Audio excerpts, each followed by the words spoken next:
mesmo se eu me abalar. Não, não. Mesmo sem merecer, tua graça se derrama sobre mim, pois teu amor não falha. Não, não, não, não. Tu és o mesmo pra sempre. Teu amor não muda. Se o choro dura uma noite, a alegria vem pela manhã. Se o mar se enfurecer, eu não tenho que temer, porque eu sei que me amas e o teu amor não. Lá, lá, lá, lá. Oh, oh, oh. Lá, lá, lá, lá, lá. Oh, se o vento é forte e profundo o mar, tua presença vem me amparar, pois teu amor não falha. Não, não, não, não.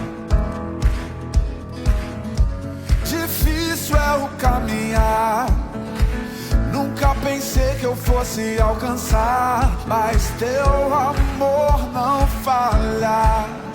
Não falha, não falha. Não. Tu és o mesmo pra sempre. Teu amor não muda. Se o choro dura uma noite, a alegria vem pela manhã. Se o mar se enfurecer, eu não tenho que temer, porque eu sei que me ama. Teu amor não falha.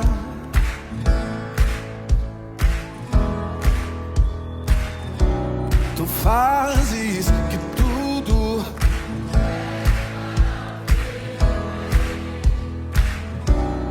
fazes que tudo coopere para o meu bem. Tu fazes que tudo coopere para o meu bem. Tu fazes tudo coopere para o meu bem. Tu és o mesmo pra sempre. Teu amor não muda. Se o choro dura uma noite, a alegria vem pela manhã. Se o mar se enfurecer, eu não tenho que temer, porque eu sei que me amas.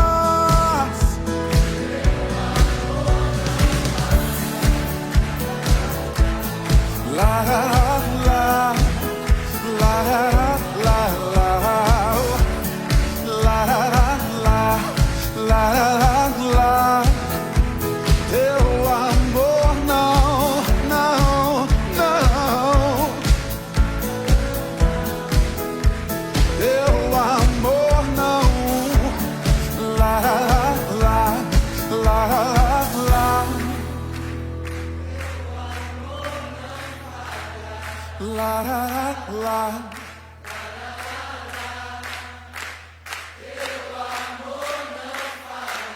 La la la la la la. Teu amor não falha.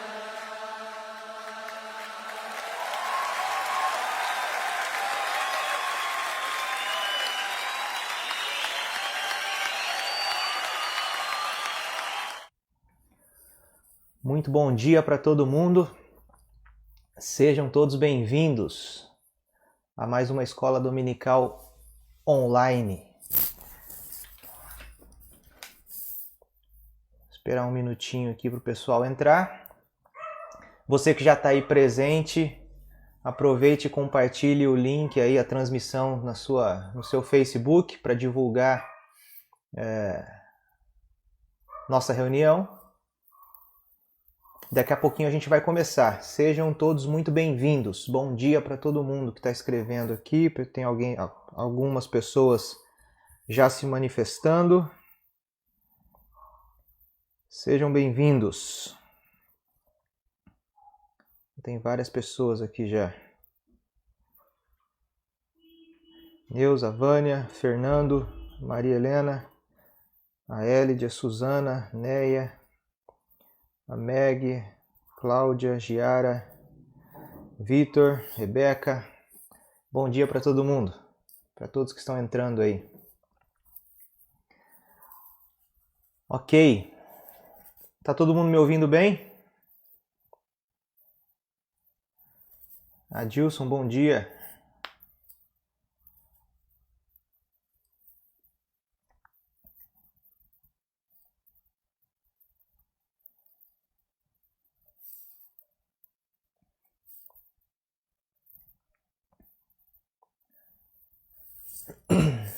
Ok.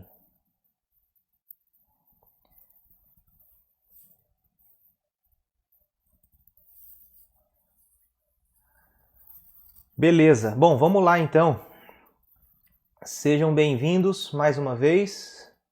Bom dia para quem está chegando.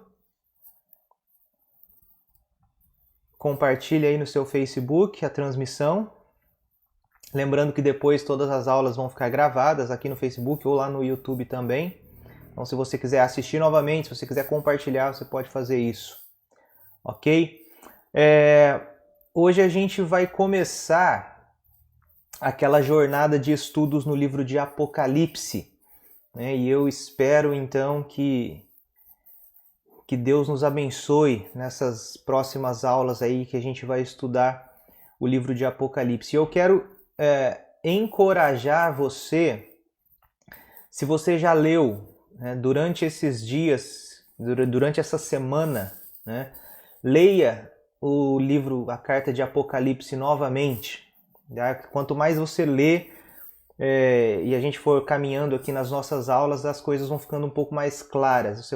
Algumas pessoas têm medo de Apocalipse, né? Então você vai perceber que não precisa ficar com medo de Apocalipse. É uma carta escrita para a igreja que estava passando por um período de crise. Então, eu creio que nesses dias que nós temos vivido de crise, talvez Apocalipse seja um dos livros mais importantes que nós temos para nos ajudar a passar por esses períodos, com esperança, com fidelidade e com fé. Ok? Então, leia Apocalipse. Tente ler nessa semana toda, todo o livro, são 22 capítulos. E eu espero, então, que, enquanto a gente caminha por essas aulas, que seja útil, né? Que essas aulas sejam úteis para cada um de vocês, tá bom? A gente vai... Se você tiver algum pedido de oração para fazer ou algum agradecimento, coloque aí, se você quiser, escreva. No final da aula a gente vai orar por esses pedidos, por esses agradecimentos. Tá bom?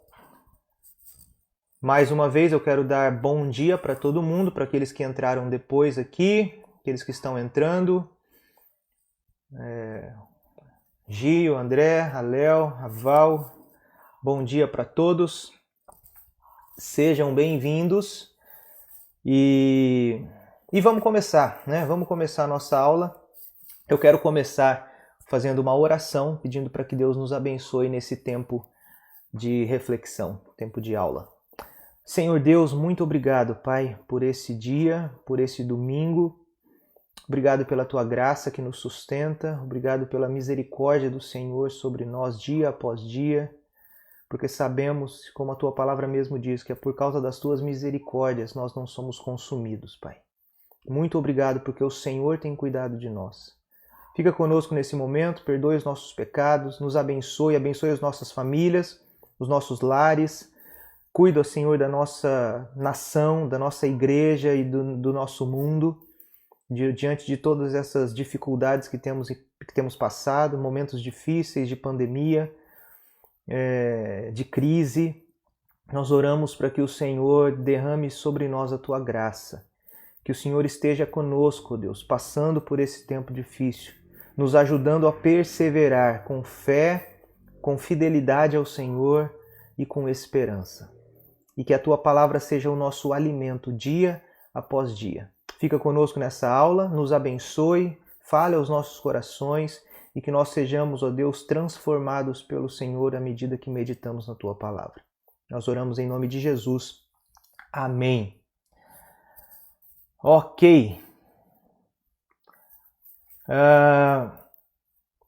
Vamos começar então a nossa aula. Deixa eu só abrir aqui o meu esboço. Eu mandei para vocês, algumas pessoas talvez receberam já no WhatsApp, nos grupos ali do WhatsApp, os slides, né? Tem um arquivo em PDF com os slides e é o slide que a gente, como eu não estou usando slides nas nossas transmissões aqui, então eu pensei de enviar para vocês, para que vocês possam acompanhar ou que vocês possam ler depois, né, da aula. Então é só para uma forma de auxiliar você a acompanhar aí as nossas aulas, tá bom? Então é isso, a gente vai tentar fazer o livro de Apocalipse em talvez 8 ou 9 aulas. Então aí os próximos meses, na nossa escola dominical, a gente vai estudar o livro de Apocalipse, tá? Então, como eu falei no começo, leia Apocalipse. Tente ler durante essa semana todo o livro de Apocalipse, tá? Leia mais de uma vez se for possível, né? 2, 3, se você tiver, se você quiser, se você tiver aí disposição para isso, leia várias vezes, tá? Bom, vamos lá. Deixa eu organizar aqui o meu computador, vou abrir minha apresentação. Ok, então hoje a gente vai fazer uma introdução ao Apocalipse. Eu quero trazer na aula de hoje algumas informações básicas sobre Apocalipse. E na segunda parte da aula, se der tempo ainda hoje, eu quero fazer isso ainda hoje, de fazer um panorama geral de todos os capítulos do livro de Apocalipse, de forma bem resumida, tá? Só mostrar a estrutura de como ele foi construído. E aí nas próximas aulas, então, a gente vai olhar para cada uma dessas partes da estrutura de Apocalipse de forma mais detalhada, tá? Então hoje eu quero simplesmente trazer algumas informações iniciais e disponibilizar para você toda a estrutura dessa carta, do livro de Apocalipse, tá bom? Primeira coisa que eu queria falar, então, é que uma das primeiras perguntas que a gente precisa fazer ao ler Apocalipse é perguntar o seguinte: o que o Apocalipse está tentando fazer? Não simplesmente o que ele está tentando nos ensinar, mas o que o Apocalipse está tentando fazer? Tem um autor que ele escreve sobre interpretação bíblica e ele diz o seguinte: a verdadeira leitura bíblica desejará ser fiel, não apenas à mensagem, mas à intenção do autor. Qual era a intenção do autor ao escrever tal carta? Então a pergunta, o que essa passagem está tentando fazer? Ele diz o seguinte: pode bem marcar o início da obediência hermenêutica, ou a obediência da interpretação bíblica. Então essa é a pergunta talvez mais fundamental. Qual era a intenção de João ao escrever Apocalipse? O que ele estava tentando fazer? Em outras palavras, qual que é a resposta que Apocalipse quer dos seus leitores? Então, ao escrever esta carta, o que João estava tentando fazer e qual era a resposta que ele esperava dos primeiros leitores dessa carta. Tá? Essa jornada de estudos aí em Apocalipse, eu queria, em primeiro lugar, deixar isso bem claro. Nada do que eu estou passando aqui, dos slides que eu mandei para vocês, não é nada em coisas inventadas da minha cabeça. Né? Talvez você pergunte de onde ele tirou isso. Né? Na verdade, eu já estava planejando fazer essa jornada de estudos em Apocalipse na nossa igreja.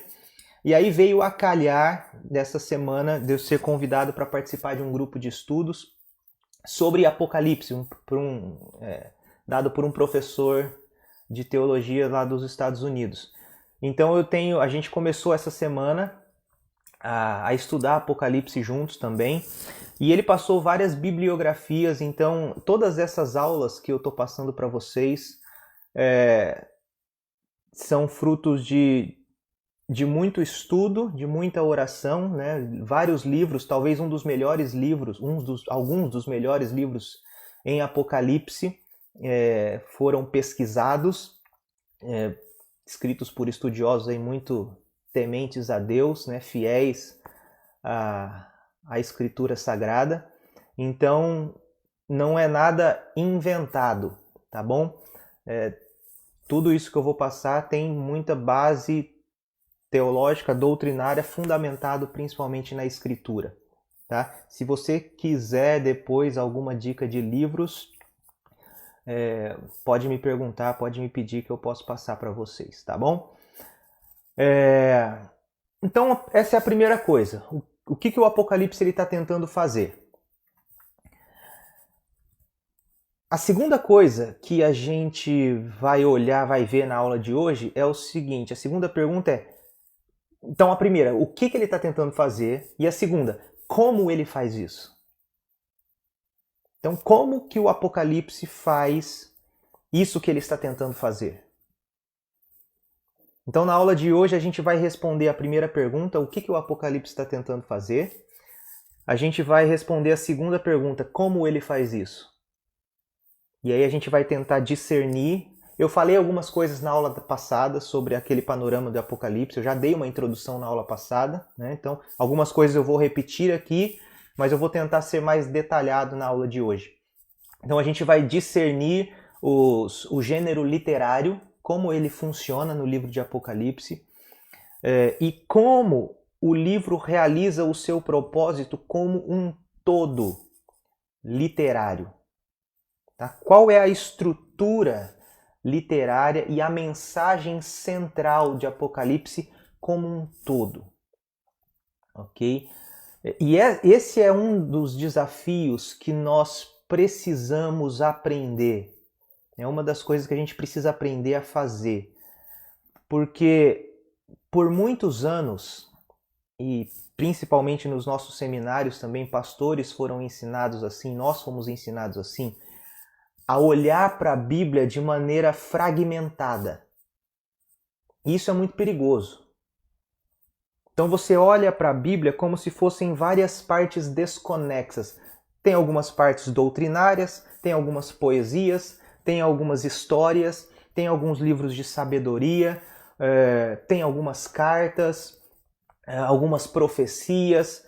Então a gente olha para a Bíblia de maneira fragmentada, como se cada livro estivesse falando de uma coisa diferente. E cada capítulo, talvez, de um mesmo livro a gente não consegue conectar as coisas.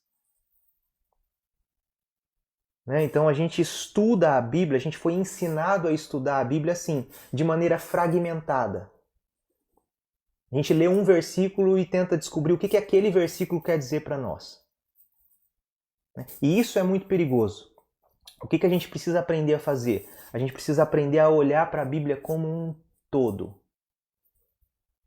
O que esse versículo tem a ver, como que ele está relacionado com todo o capítulo? E o que esse capítulo, como ele está relacionado com todo esse livro, ou com toda a carta? e como ele está relacionado com toda a Escritura, de Gênesis a Apocalipse. Então a gente precisa aprender a olhar. A Bíblia é um livro, ele não é um livro fragmentado. A Bíblia é um único livro, escritos por autores diferentes. Eu já falei isso, né, no nosso panorama do Novo Testamento. Cada um lidando com uma situação diferente, escrevendo para públicos diferentes, muitas vezes.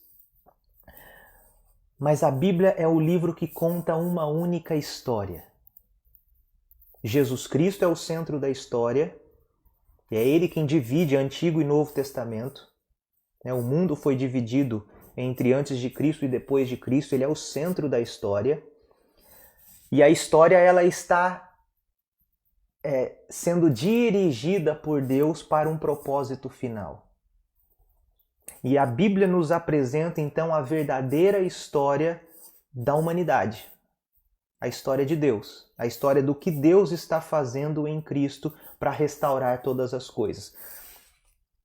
Toda a Bíblia, de Gênesis a Apocalipse, contam esta mesma história. Então a gente precisa aprender a discernir a mensagem central, a mensagem como um todo. E não ficar fragmentando textos isolados e tentando descobrir o que aqueles textos isolados nos ensinam. A gente precisa colocar todos esses textos isolados dentro do seu contexto. Então é preciso ler a Bíblia dentro de um contexto maior. Tá bom? Então é isso que a gente vai fazer, é isso que a gente vai tentar entender hoje com relação ao livro de Apocalipse. E por último, se a gente tiver tempo, como trazer Apocalipse para hoje, para nós. Tá bom? Então, em primeiro lugar, o que o Apocalipse está tentando fazer? E segundo, como ele faz isso? Tá bom? Eu queria começar, eu coloquei aí no slide, depois você pode dar uma olhada. Eu não sei quantos aqui leram As Crônicas de Nárnia, ou assistiram os filmes, né, escrito por C.S. Lewis. E As Crônicas de Nárnia é um livro escrito originalmente para crianças. Então é um livro de ficção, tem muita fantasia, mas ele é um livro escrito tendo como pano de fundo a mensagem do Evangelho. Então você encontra muitos paralelos com os evangelhos nas Crônicas de Nárnia. O jeito que ele constrói as histórias, os acontecimentos, a figura de Aslan, que representa o grande leão, né, das Crônicas de Nárnia, que representa Cristo.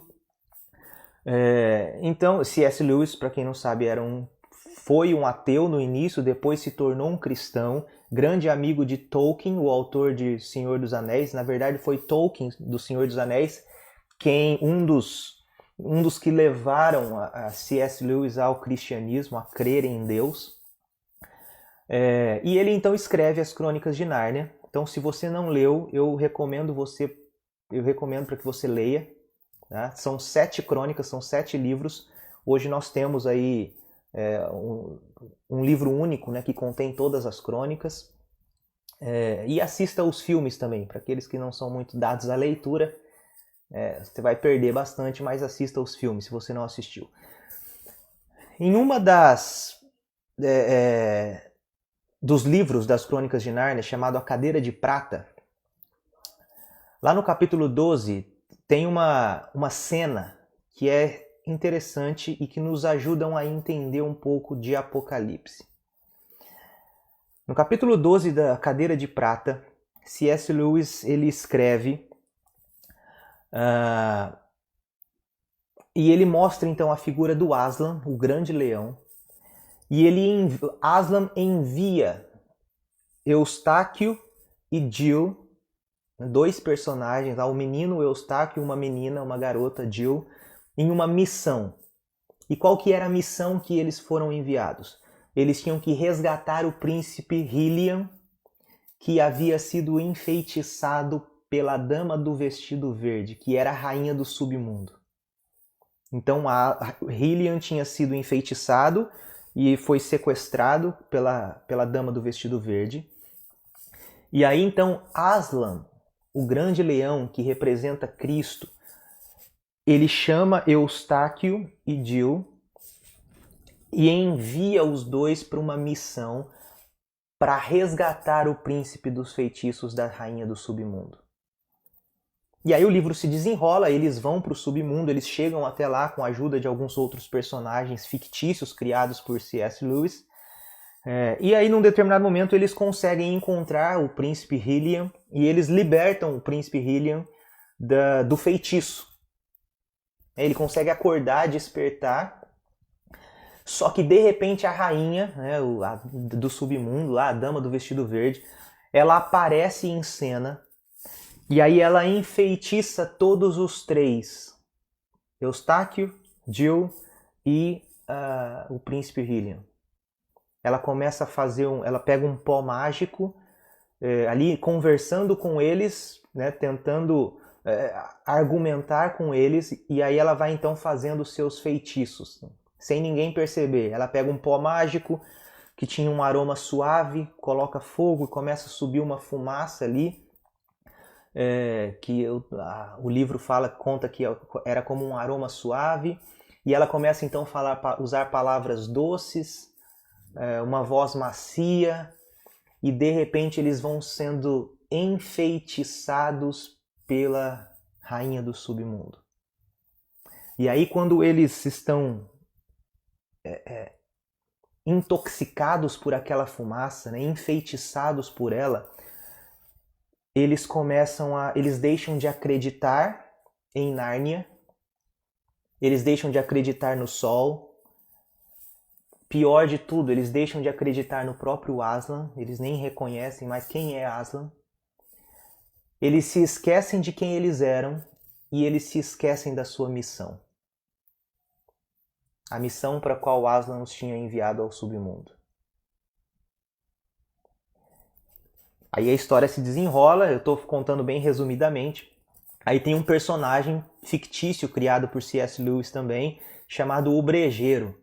E o Brejeiro, ele então vai ali, como se fosse um animal, sei lá, e ele desperta do seu feitiço, ele consegue se despertar, e aí num estalo, assim, ele acorda, e aí ele percebe tudo o que está acontecendo, ele sai correndo, ele apaga o fogo, faz aquele aroma cessar, né, aquela fumaça cessar, e ele então consegue libertar os três, né, o príncipe Hylian, Eustáquio e Jill do feitiço. Né, e eles então são libertos ali daquela bruxa feiticeira, e que agora revela o seu verdadeiro ser como uma serpente. Então ela se mostra ali, no momento em que eles são libertados, ela se mostra não mais como uma bela dama do vestido verde, mas como uma serpente que tinha enfeitiçado os três. Por que eu contei essa história? Essa história ela é como uma ilustração. Eu quero que você pense nessa história e pense em Apocalipse. A primeira pergunta que eu tinha falado lá no começo era o que o Apocalipse está tentando fazer? E eu acho que essa história das Crônicas de Nárnia pode ser usada como uma ilustração do que Apocalipse está tentando fazer. Tem 2 versículos de Apocalipse que dizem assim, Apocalipse 17:2, João escreve assim: os reis da terra se prostituíram com ela e os seus habitantes se embriagaram com o vinho da sua prostituição. E no capítulo 18, verso 23, ele diz assim: a luz da candeia não mais brilhará em ti, e a voz do noivo e da noiva não se ouvirá mais em ti, pois teus comerciantes eram os nobres da terra, e todas as nações foram enganadas pelas tuas feitiçarias. Então olha só, assim como Eustáquio e Jill foram enviados para o submundo por Aslan para libertar o príncipe do feitiço da dama do vestido verde, Apocalipse o que ele está tentando fazer? Ele quer despertar e libertar a igreja de ser intoxicada e enfeitiçada pela magia da idolatria do Império Romano. É isso que o Apocalipse está tentando fazer. Despertar os cristãos, despertar as igrejas, libertar as igrejas da intoxicação e da feitiçaria, da idolatria econômica e a idolatria cultural de Roma. Para que aquelas igrejas sejam uma testemunha fiel da verdade de Deus. E é interessante que nesses versículos que eu li, ele usa exatamente esses termos que nós encontramos nas Crônicas de Nárnia. No capítulo 17:2, ele diz que os habitantes se embriagaram, ou seja, eles ficaram intoxicados com o vinho da prostituição. E no capítulo 18:23 diz que eles foram... as nações foram enganadas pelas feitiçarias. Então o Apocalipse está tentando acordar, despertar, libertar a igreja da intoxicação e da feitiçaria, da magia, da idolatria do Império Romano. Idolatria econômica e a idolatria cultural da cultura do Império Romano. Para que aquelas igrejas sejam uma testemunha fiel de Cristo. A segunda pergunta era: como Apocalipse está tentando fazer isso? E aí,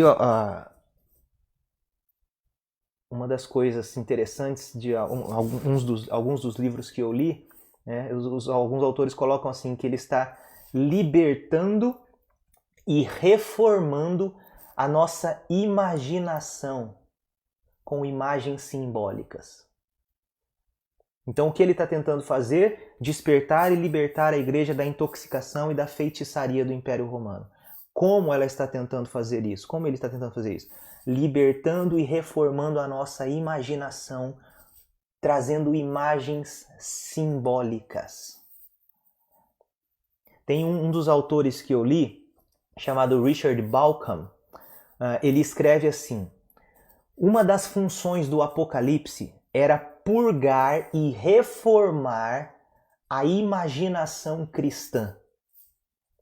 Ele aborda a resposta imaginativa das pessoas ao mundo, que é pelo menos tão profunda e influente quanto as suas convicções intelectuais. Então ele está dizendo, Apocalipse não apenas está tentando nos trazer doutrinas ou informações intelectuais e racionais, mas ele também está reformando a nossa imaginação com símbolos e imagens. Então ele continua dizendo o seguinte: reconhece a maneira como a cultura dominante, com suas imagens e ideais, constrói o mundo para nós. Então ele diz, a cultura dominante constrói o mundo para nós usando imagens e ideais. Roma fez isso. Roma construiu todo um império, todo um mundo, usando imagens, símbolos e ideais que eram impostos sobre as pessoas como um feitiço. Para que as pessoas pudessem perceber o mundo e responder o mundo nos termos de Roma. E aí o autor Richard Bauckham ele vai dizer assim, que Apocalipse desmascara essa construção dominante do mundo. Apocalipse oferece uma maneira diferente de perceber o mundo, que leva as pessoas a resistir e a desafiar os efeitos da ideologia dominante. Então Apocalipse nos mostra uma guerra de narrativas, uma guerra de símbolos. Apocalipse liberta as igrejas da Ásia Menor da idolatria romana. As pessoas eram enfeitiçadas por uma narrativa imposta por Roma, com símbolos, ideais, estruturas criadas pelo Império, idólatras, né? E Apocalipse então vem para nos mostrar uma outra narrativa, um outro mundo, reformar a nossa imaginação com imagens simbólicas que nos ajudam a perceber e a responder o mundo não nos termos do império e da cultura, mas nos termos de Deus e da Escritura. Então é dessa forma que Apocalipse está trabalhando aqui. Agora, uma coisa importante que a gente precisa entender, eu falei um pouco disso na semana passada também. Que tipo de livro nós estamos lendo? Que tipo de livro é o Apocalipse? Então, nos primeiros 4 versículos, a gente tem pelo menos 3 gêneros literários que se encaixam em Apocalipse. Deixa eu só abrir aqui a minha Bíblia. Capítulo 1, no versículo 1 diz assim: Revelação de Jesus Cristo. Então, a primeira coisa é que Apocalipse é uma revelação. É uma literatura apocalíptica. Aí no versículo 3 nós lemos que bem-aventurados os que leem e também os que ouvem as palavras desta profecia. Então a Apocalipse é uma revelação, uma literatura apocalíptica, mas ela também é uma profecia. E no verso 4 diz João às 7 igrejas que estão na Ásia. E então Apocalipse é escrito na forma de uma carta. Então nós temos pelo menos 3 gêneros literários em Apocalipse. Apocalipse é uma literatura apocalíptica, como o próprio nome diz. É uma revelação. É uma profecia. E é escrita na forma de uma carta circular. Por que uma carta circular? Porque ela foi escrita para que ela circulasse nas 7 igrejas da província romana da Ásia. Ok? Eu quero detalhar um pouco mais cada um desses 3 gêneros para a gente entender. Em primeiro lugar, então, Apocalipse é uma literatura apocalíptica. É uma revelação de Jesus Cristo. O que é uma literatura apocalíptica? A literatura apocalíptica ela surgiu durante o 2º século antes de Cristo e o 2º século depois de Cristo.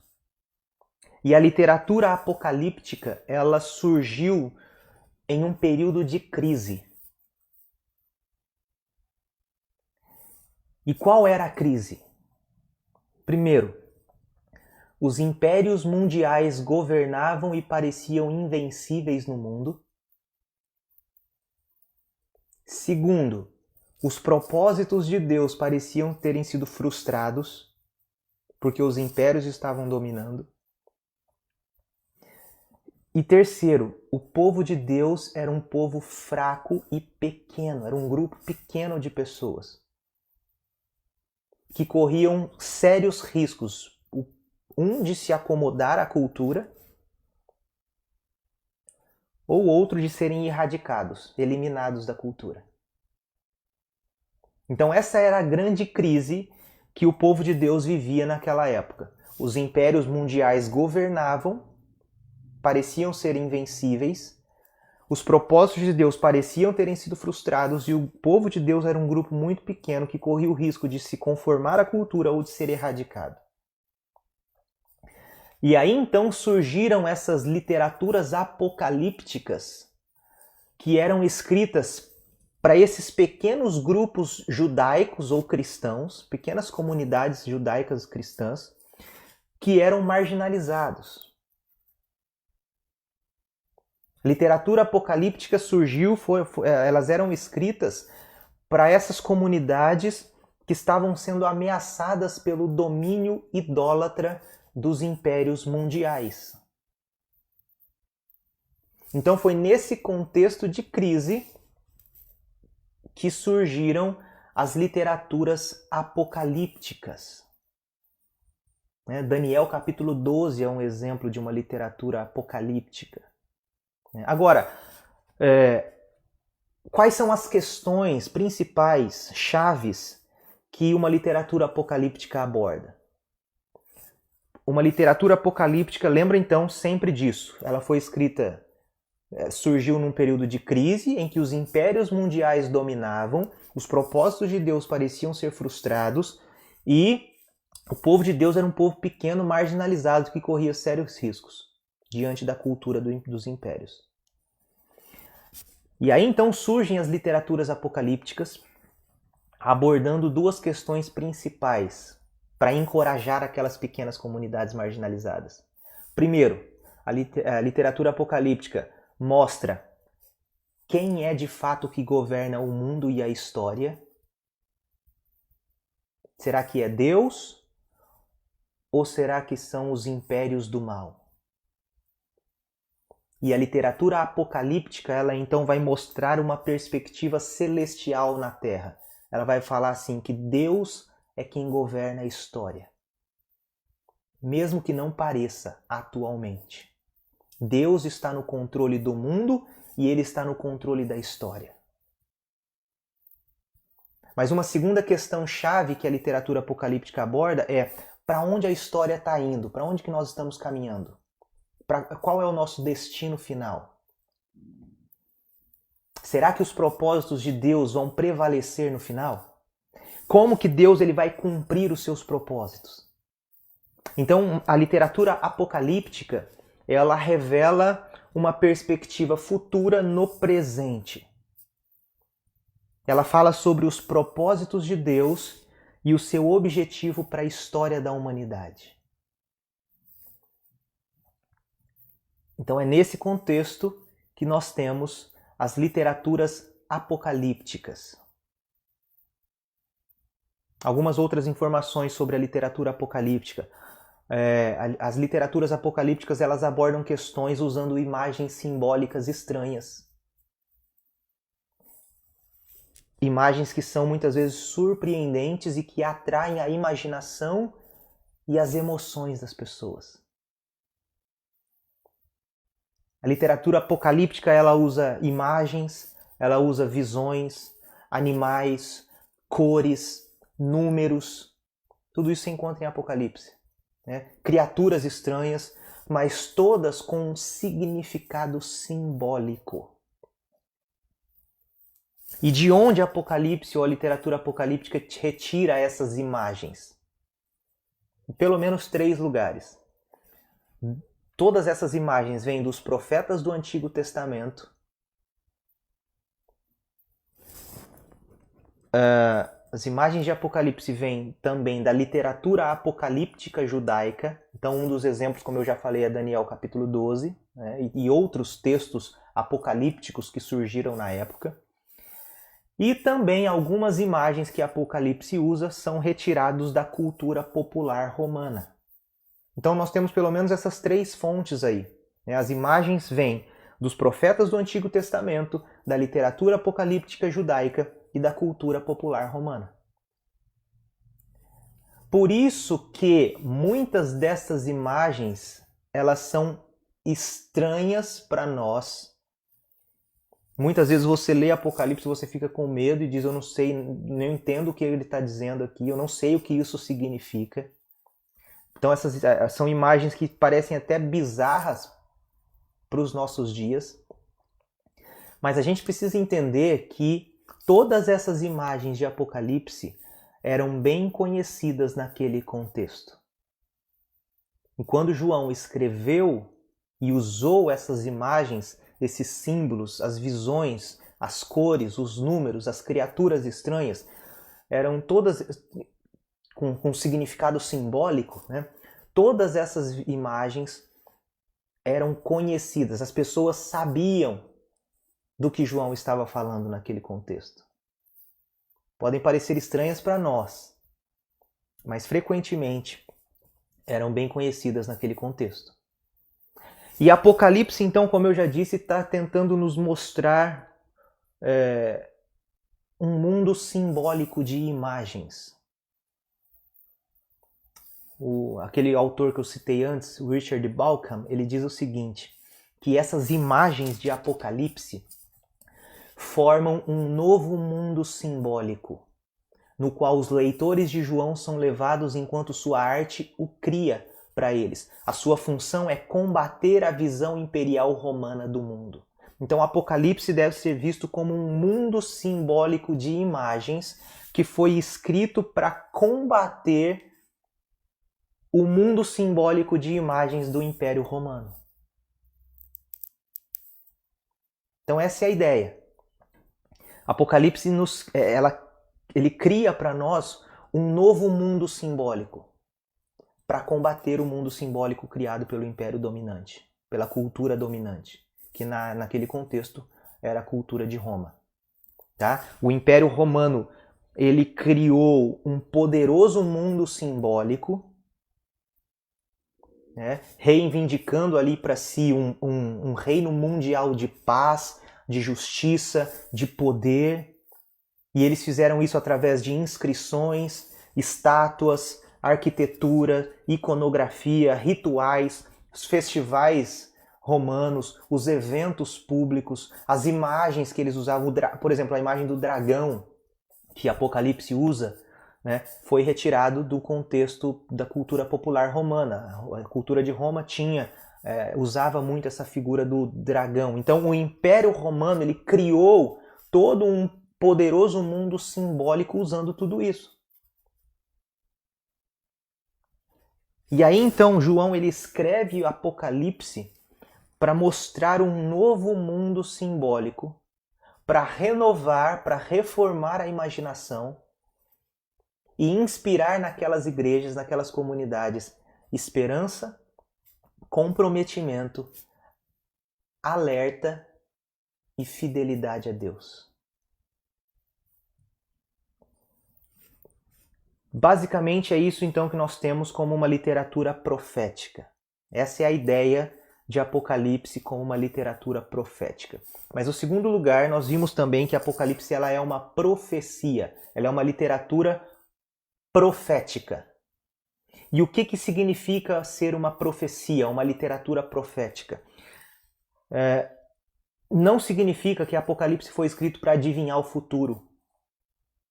Se você olhar para as profecias do Antigo Testamento, nenhuma profecia foi escrita para tentar adivinhar o que vai acontecer no futuro. Toda profecia aborda situações históricas e concretas. Apocalipse, como uma literatura profética, foi escrita abordando situações históricas e concretas daquele contexto das igrejas da Ásia Menor. Uma literatura profética é uma literatura sobre o que Deus está fazendo na história para chegar ao seu propósito final.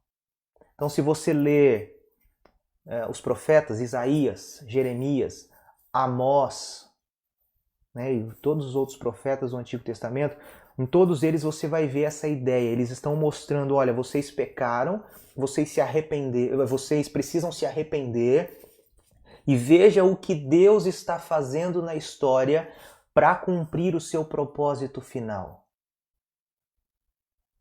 Literatura profética era escrita para trazer discernimento.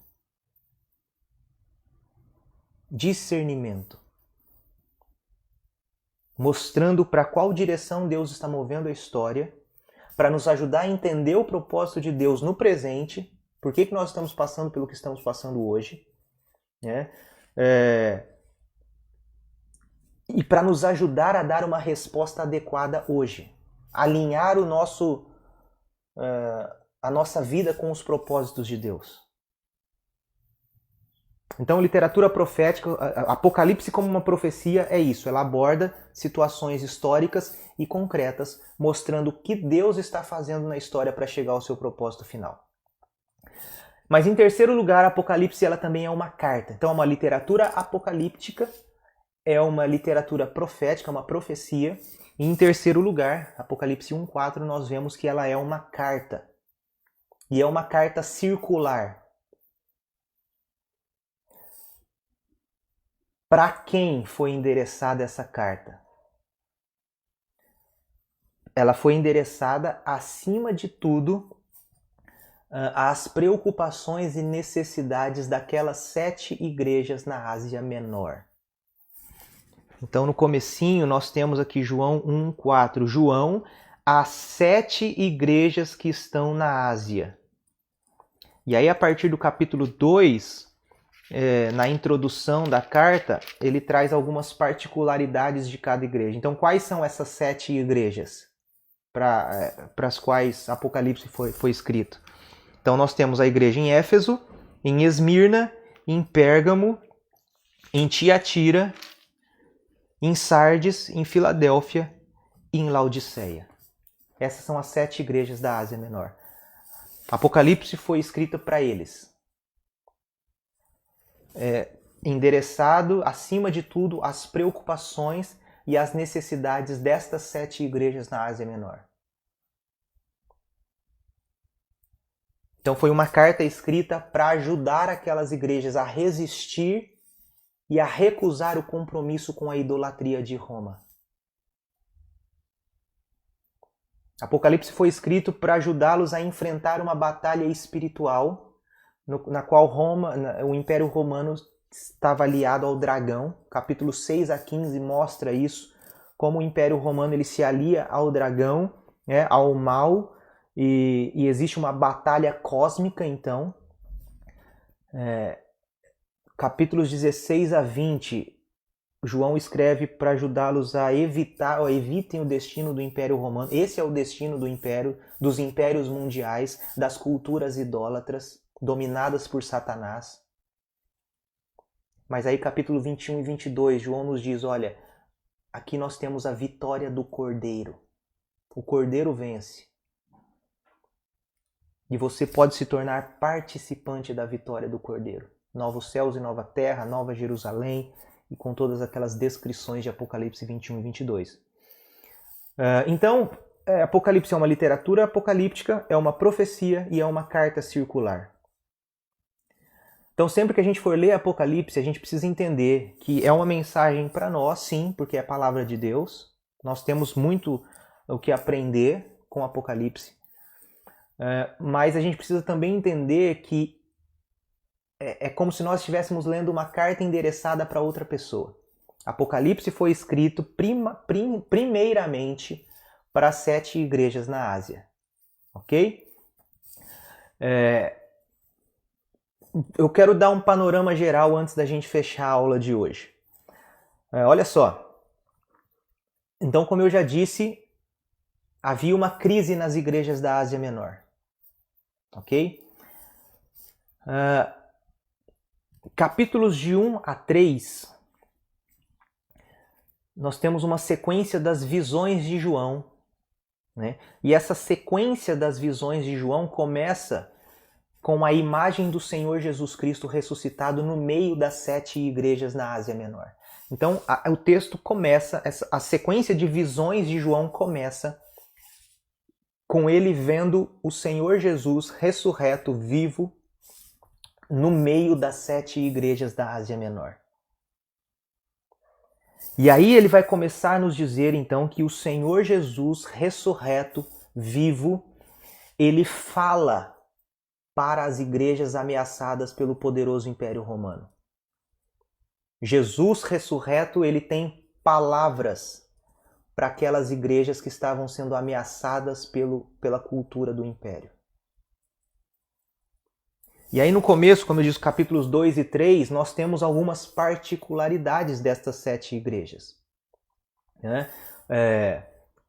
Cada igreja estava vivendo numa situação diferente. Algumas igrejas viviam em meio a sofrimento, outras igrejas nós temos a apatia, outros eram insensíveis, outros se sentiam fracos, pobres, outros se sentiam bons demais, ricos demais, nós não precisamos de nada. Outros haviam perdido o primeiro amor.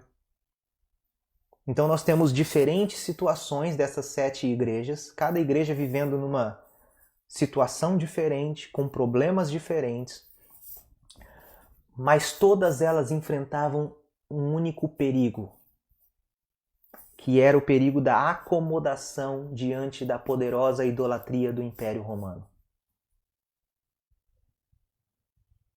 Algumas igrejas estavam sofrendo, outras igrejas eram indiferentes, outros estavam insensíveis, outros eram fracos, outros se achavam bons demais, mas todos eles corriam o sério risco de se acomodarem, de se moldarem, de se conformarem com a idolatria do império.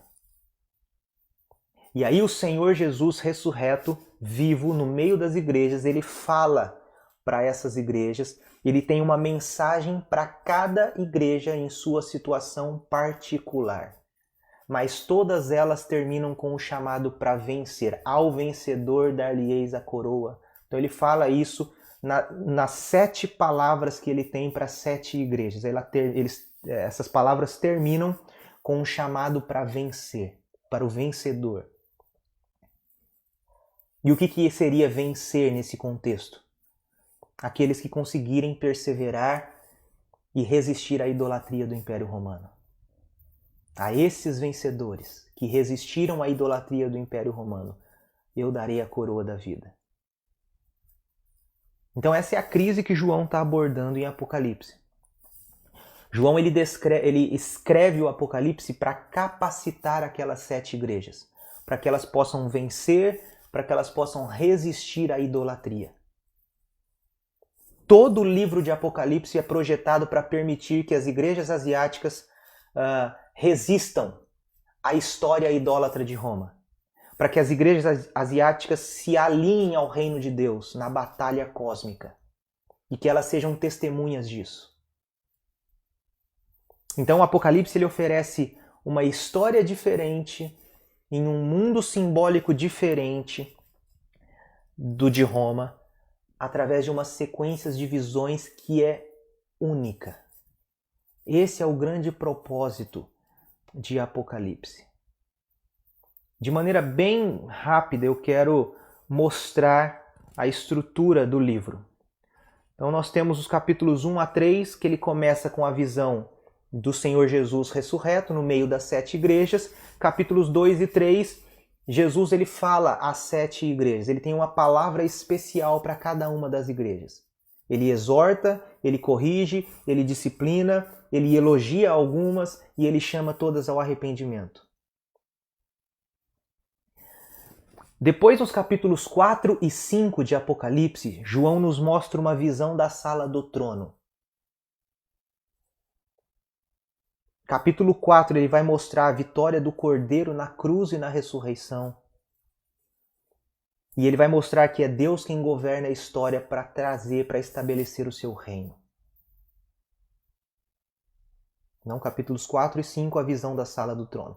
Depois dos capítulos 6 a 15, nós temos um intervalo aqui chamado de o fim dos tempos. Períodos de julgamentos, e João vai nos mostrar a vitória do reino implementada através do testemunho da igreja. Nós vivemos no mesmo período de tempo que aqueles cristãos das igrejas da Ásia no século I viviam.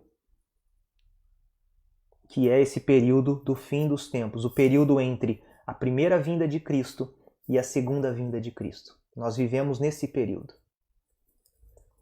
E aí Apocalipse de 16 a 22 ao final vai nos mostrar o fim da história. O julgamento final do mal, da idolatria, a chegada do reino de Deus e vai nos mostrar toda a criação restaurada. Então, essa é a sequência de visões que João ele tem. Ele está nos mostrando a vinda do reino. Ele fala da sala do trono, capítulos 4 e 5. Ele fala do que vai acontecer, da batalha espiritual nos capítulos 6 a 15, o fim dos tempos, de toda a luta e o testemunho da igreja durante esse período. E capítulos 16 a 22 nós temos o fim da história. Deus ele estabelece para sempre o seu reino. O mal, a idolatria serão julgados, serão eliminados e o reino de Deus vai ser instaurado e a criação vai ser restaurada. Então, basicamente, essa é a estrutura de Apocalipse.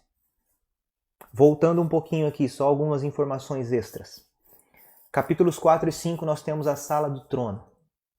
Visão da sala do trono. Aqui nós temos uma imagem simbólica bem conhecida de poder, de governo e de autoridade.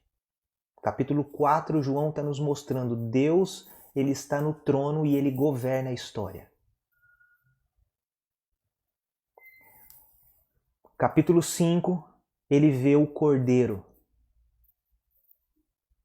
Como que Deus governa a história e vence a história? Pela morte do Cordeiro. E aí o reino vem enquanto o Cordeiro ele abre os selos. Lembra que a gente tem essa visão do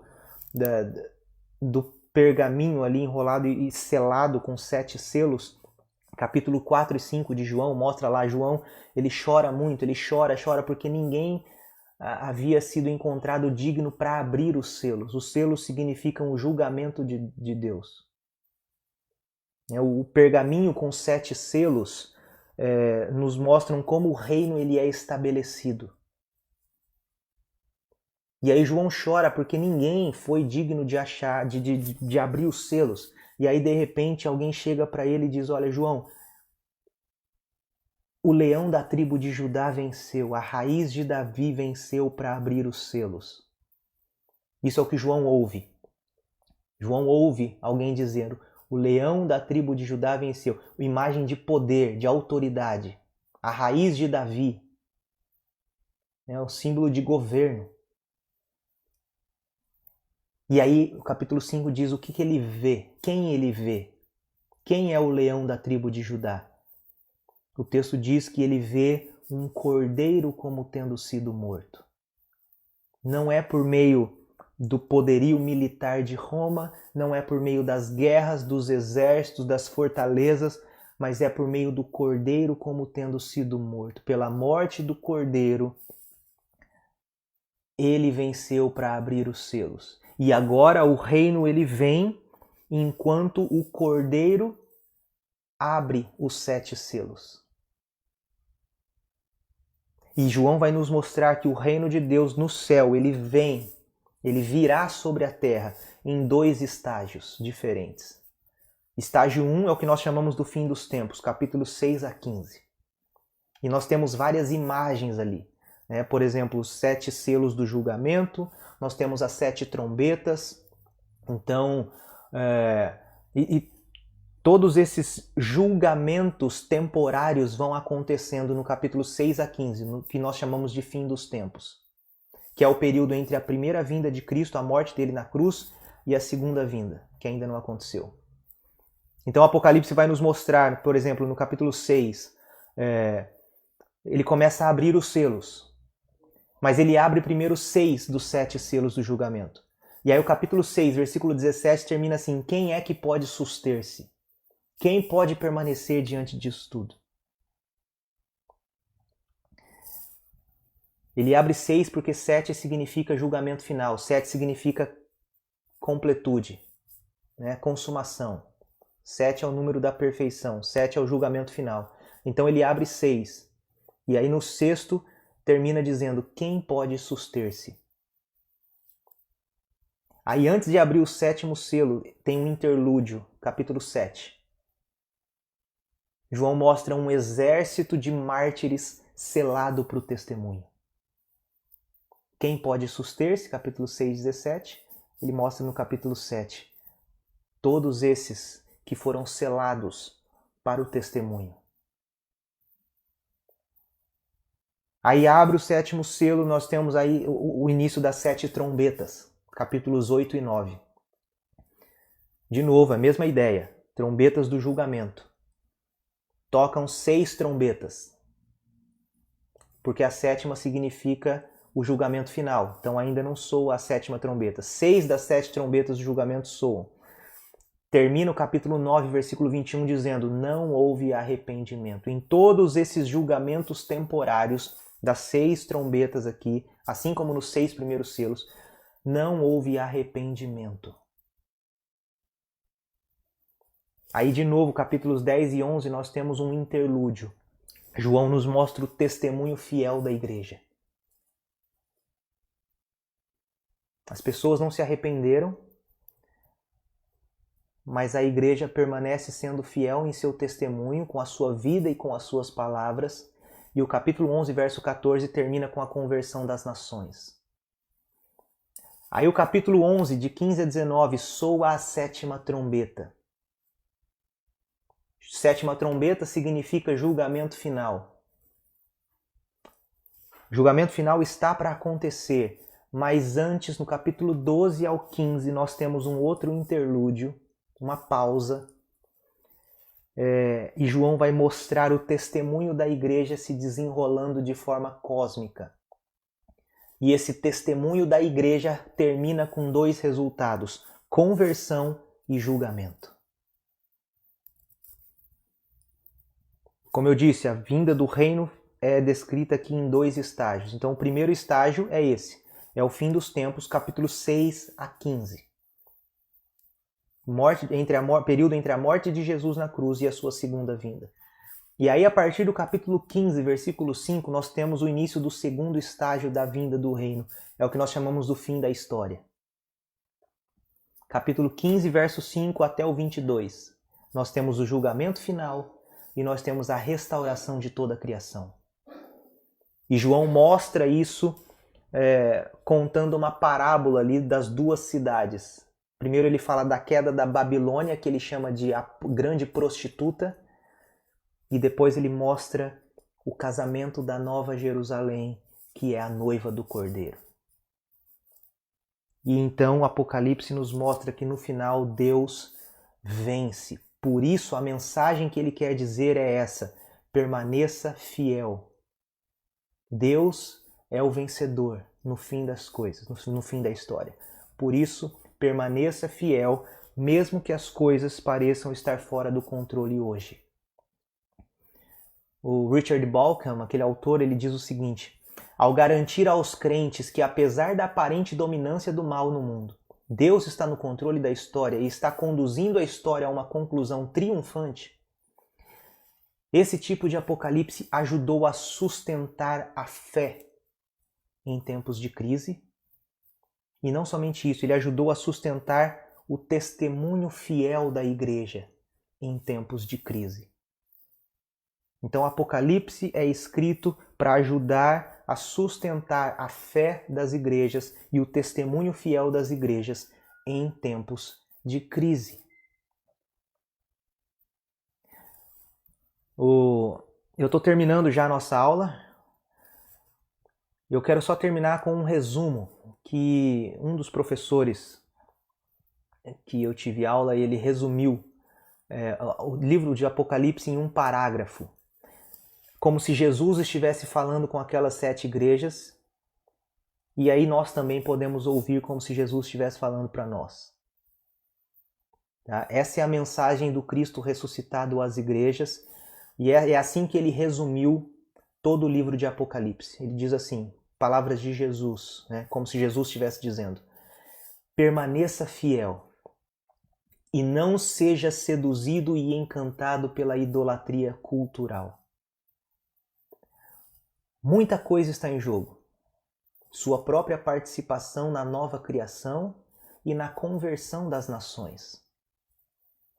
Eu estou governando a história e já conquistei a vitória em minha morte na cruz.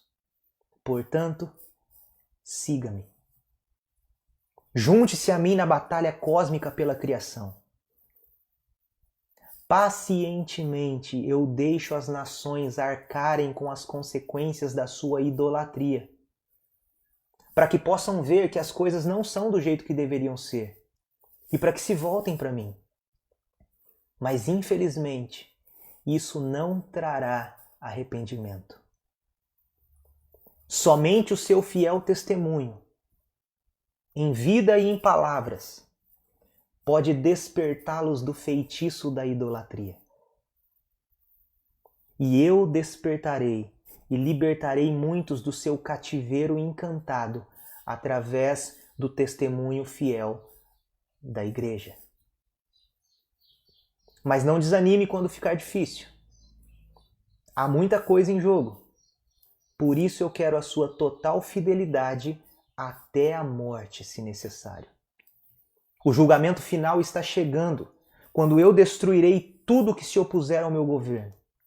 Então restaurarei toda a criação e você fará parte desta renovação. Essa é a mensagem de Jesus, essa é a mensagem que João está passando para aquelas igrejas. E esta é a mensagem que Apocalipse tem para nós hoje. Por isso que Jesus ele sempre dizia assim: quem tem ouvidos, ouça o que o Espírito diz às igrejas. Estas são as palavras que o Espírito Santo tem para as igrejas. Permaneça fiel, mesmo quando as coisas ficarem difíceis, porque Cristo está conduzindo a história de maneira triunfante. Mas lembre-se sempre, como eu disse no começo, nós estamos lendo uma carta de outra pessoa, endereçada primeiramente às 7 igrejas da Ásia Menor. Mas nós lemos e nós aprendemos e o Espírito fala conosco por meio dela. Nós ocupamos o mesmo período na história da redenção, fim dos tempos, período entre a primeira vinda e a segunda vinda de Jesus. Então nós estamos no mesmo período em que eles estavam. Nós também enfrentamos idolatrias. Eles enfrentavam a idolatria do Império Romano. Hoje a gente enfrenta a idolatria cultural dos nossos dias. A globalização econômica, o consumismo, o materialismo e todo tipo de idolatria que nós temos na nossa cultura de hoje. Então essa é a palavra para nós. Quem tem ouvidos, ouça o que o Espírito diz às igrejas. Ok? Eu vou parar por aqui. Essa foi a nossa aula introdutória sobre Apocalipse. Nas próximas aulas, então, a gente vai tentar abordar de forma mais detalhada cada uma dessas partes na estrutura de Apocalipse. Tá bom? Espero que tenha sido útil a aula de hoje. Espero que deu para clarear algumas coisas na sua mente. Espero que você perca o medo, aqueles que têm medo de ler Apocalipse, que você perca o medo de ler Apocalipse. Leia Apocalipse durante essa semana, tá? De novo, lembre-se que é perigoso a gente ler textos fragmentados e tentar interpretar textos fragmentados fora do contexto. Leia Apocalipse dentro do seu contexto, tentando entender qual era a intenção de João. Tá? Então, e quando a gente entende isso, a gente para de tentar, porque muita gente acha, e a gente foi ensinado assim, né, que Apocalipse está tentando adivinhar o futuro. E aí então as coisas acontecem no nosso mundo, ou alguma guerra, alguma coisa se desenrola lá em Israel, em Jerusalém, no Oriente Médio e tal, e a gente tenta encaixar esses acontecimentos dentro de Apocalipse. E isso é muito perigoso. A gente não pode fazer isso. A gente precisa entender para quem foi escrito Apocalipse, qual era a situação histórica concreta que eles estavam vivendo, que aquelas igrejas na Ásia estavam vivendo. E aí então nós trazemos Apocalipse para nós e aplicamos ele para o nosso contexto. Isso a gente faz não apenas com Apocalipse, mas com todos os livros da Bíblia. Ok? Bom, é isso. Deus abençoe a todos. Eu sei que a gente teve alguns pedidos de oração aqui. A gente já está com o tempo um pouco avançado.